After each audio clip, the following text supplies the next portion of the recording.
Tulad ng dating teen star na si Luigi Alvarez, maraming oportunidad. No regrets. I'm working in a hotel. Kailangan lang, pakita mo lang na pusigido ka, hindi ka na makawalan ng trabaho. Marami ding Pinoy na nagtatanghal para sa mga turista. Mula pa noong 1995, naging bahagi na ng turismo ng Guam ang Micronesian Dream na nagtatampok sa kakayahan ni Bobby Solis. At base sa reaksyon ng mga manonood, naging tagumpay si Bobby Solis sa kanyang adopted country. I'm planning to be a shareholder of this company. And probably I will have my own theater. And hopefully I could bring in some talents, more talented Filipino impersonators in Guam. Pero sa mga nag-aambisong kumita sa Guam, hindi sapat ang talino at pagte-table sa mga club. Be sure that you'll be given a proper visa to come to work for that. Because the immigration is really very strict about that. They will put you on hold. Para sa TV Patrol, Mari Dumawal, ABS-CBN News. Bayan, 2 buwan nating hindi narinig ang ginintuang tinig ni Angelo Castro Jr. ng The World Tonight. Ito dahilan sa sumailalim ang ating kaibigang newscaster sa maselang operasyon sa puso.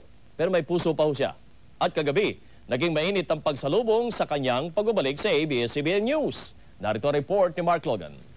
Nobody does it better.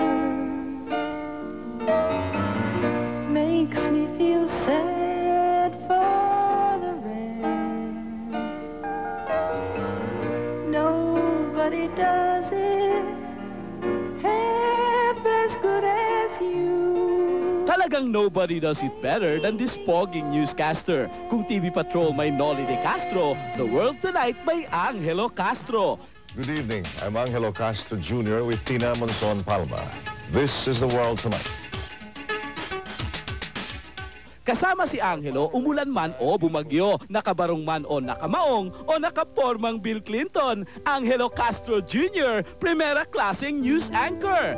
And for our final word tonight, men don't follow titles. They follow courage.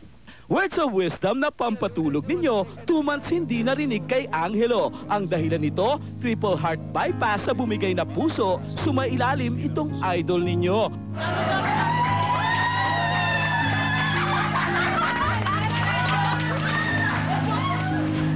Pero now that he's back, bigyan siya ng isang bagsak.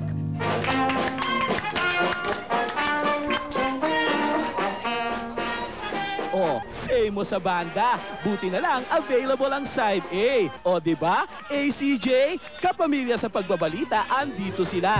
Ibig sabihin, trabaho na uli kayo ni Tina Monzon Palma. Nga pala, ACJ, may babati sa'yo. Beso, beso. Sir, may isa pa At isa pa. At isa pa. Actually, 1 dosena sila Oh, ang dami-dami.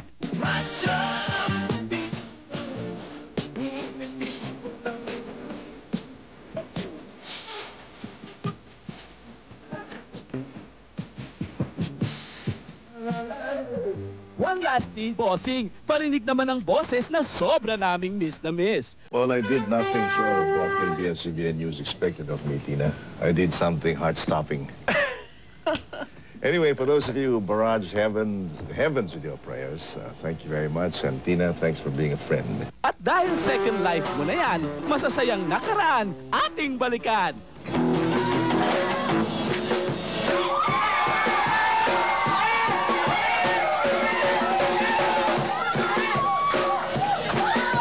Para sa TV Patrol, Mark Logan, ABS-CBN News.